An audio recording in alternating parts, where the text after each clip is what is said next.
Welcome to our channel. Today Bible verse in Tamil.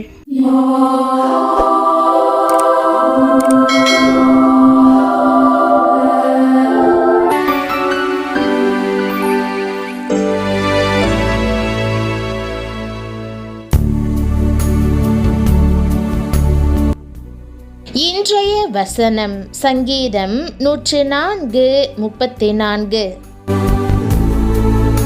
கிறிஸ்துவுக்குள் பிரியமானவர்களே, நம்முடைய ஆண்டவரும் இரட்சகருமான இயேசு கிறிஸ்துவின் வல்லமையுள்ள நாமத்தில் உங்களை வாழ்த்துகிறேன். உங்கள் இருதயம் கர்த்தருக்குள் களிகூரும் போது, அவரது நன்மையில் உங்கள் மனம் இளைப்பாறும் போது, உங்கள் தியானம் அவரது செவிகளுக்கு சங்கீதமாக மாறும். உங்கள் ஜெபங்களுக்கு பதில் கிடைக்கும். பிரியமானவர்களே, ஆண்டவரே, என் தியானம் உமக்கு பிரியமாய் இருப்பதாக என்ற நேர்த்தியான ஜெபத்தை ஏறெடுப்போம்.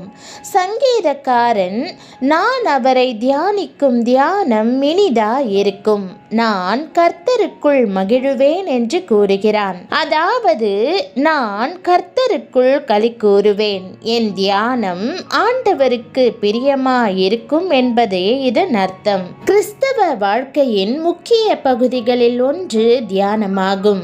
எவ்வளவுக்கெவ்வளவு ஆண்டவரை நாம் தியானிக்கிறோமோ அவ்வளவுக்கவ்வளவு அவரை பற்றிய வெளிப்பாடுகளை பெற்றுக்கொள்ளுகிறோம். கர்த்தர் யோசுவாவை அழைத்த போது அவரை தியான வாழ்க்கைக்குள் வழி நடத்தினார்.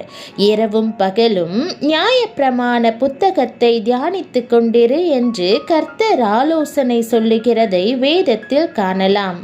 இந்த நியாயப்பிரமாண புஸ்தகம் உன் வாயை விட்டு பிரியாதிருப்பதாக. இதில் எழுதியிருக்கிறவைகளின் படியெல்லாம் நீ செய்ய கவனமாயிருக்கும்படி இரவும் பகலும் அதை தியானித்து கொண்டிருப்பாயாக.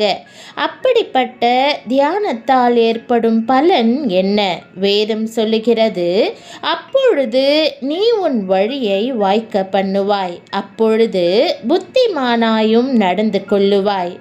யோசுவாவின் நாட்களிலே நியாயப்பிரமாண புத்தகம் மட்டுமே இருந்தது. பழைய ஏற்பாட்டு பரிசுத்தவான்கள் அதிகமாகவே கர்த்தருடைய பிரமாணங்களை தியானித்தார்கள்.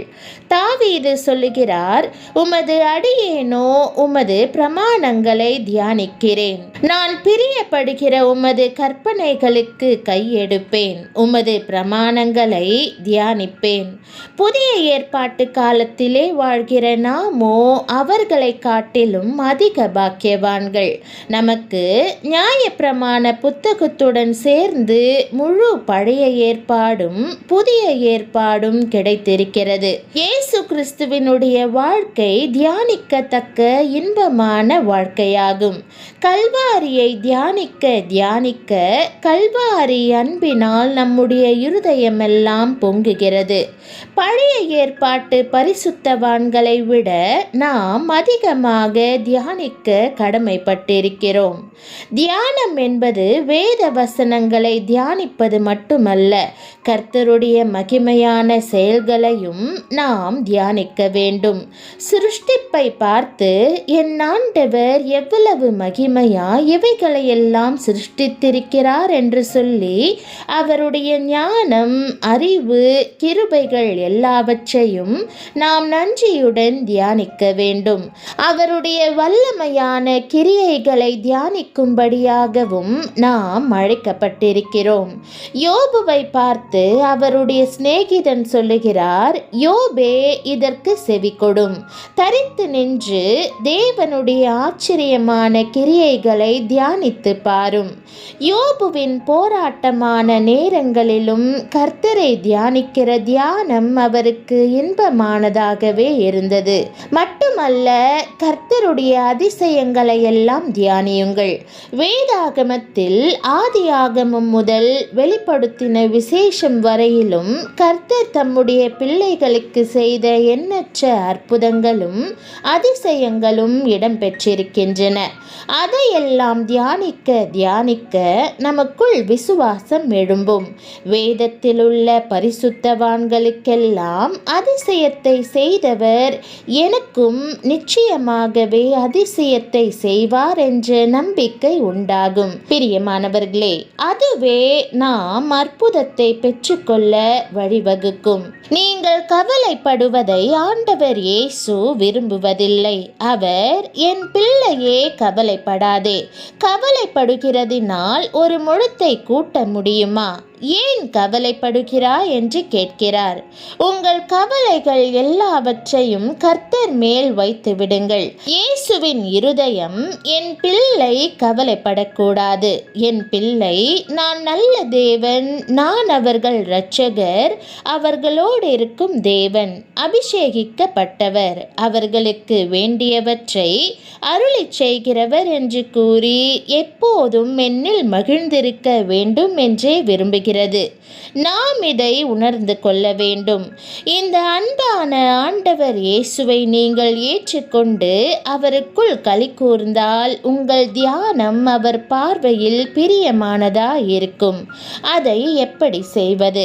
வேதம் தேவனுடைய நன்மையை நீங்கள் தியானித்து களி கூறும்போது அது புத்தியை கொடுக்கும், செல்ல வேண்டிய வழியை காட்டும் என்று கூறுகிறது. நீங்கள் களி கூர்ந்து ஆண்டவரை துதிக்கும் போது உங்களுக்குள் பரிசுத்த ஆவியானவர் எழும்புவார். அவர் தேவனுடைய திட்டத்தில் உங்களை நடத்துவார். வேதம் நீங்கள் தியானிக்கும் போதும் கர்த்தருக்குள் களி கூறும் போதும் வாயின் வார்த்தைகள் வெளிப்படும். தேவன் உங்கள் ஜெபத்திற்கு பதிலளிப்பார் என்று கூறுகிறது. பல வேளைகளில் நாம் எப்படி ஜெபிப்பது என்று எனக்கு தெரியாது என்று கூறுகிறோம். நம் குறைகளை, முறுமுறுப்புகளை, பெருமூச்சுகளை கொட்டுகிறோம். தேவனை கேள்வி கேட்கிறோம். தேவனுடைய நன்மைகளில் களி கூர்ந்து தியானிக்கும் போது தேவனின் திட்டத்தை விளக்கும் வார்த்தைகளை நம் வாயினால் பேசும்போது ஜெபத்திற்கு தேவன் பதிலளிக்கிறார். வேதம், தேவ பிரசன்னத்தை நீங்கள் உணர்வீர்கள். தைரியமாயிருங்கள், திகையாதிருங்கள், கலங்காதிருங்கள். நீங்கள் போகும் இடமெல்லாம் உங்கள் தேவனாகிய கர்த்தர் உங்களோடு இருக்கிறார் என்று கூறுகிறது. ஈசாக்கு தன் மனைவிக்காக காத்திருந்த போது தன் வாழ்க்கையை குறித்த தேவ திட்டத்தை தியானித்துக் கொண்டிருந்தான். தேவன் ஏற்ற பெண்ணை தர வேண்டும் என்று ஜெபித்துக் கொண்டிருந்தான்.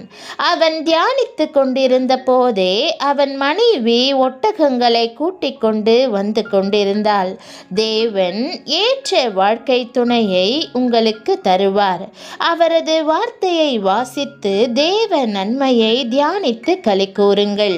நீங்கள் களி கூறும்போது தேவனுடைய வார்த்தை உங்கள் வாயிலிருந்து வரும். ஏறெடுக்கப்படும் வேண்டுதலுக்கு தேவனிடமிருந்து பதில் வரும். உங்கள் இருதயம் பற்றி எரியும். உங்கள் நாவினால் பேசுவீர்கள். வேதம், நீங்கள் ஆண்டவரை தியானிக்கும் போது பதில் கிடைக்கும் என்று கூறுகிறது.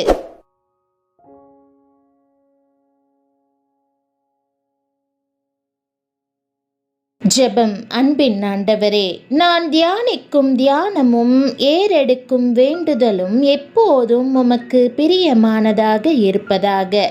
என் கவலைகள் எல்லாவற்றையும் உம் பாதத்தில் வைத்துவிட்டு, நீர் நல்ல தேவன், என் இரட்சகர், எனக்கு வேண்டியவற்றை அருளிச் செய்கிறவர், ஆபத்து காலத்தில் அனுகூலமான துணை என்ற சத்தியத்தில் இளைப்பாறவும் கற்றுத்தாரும்.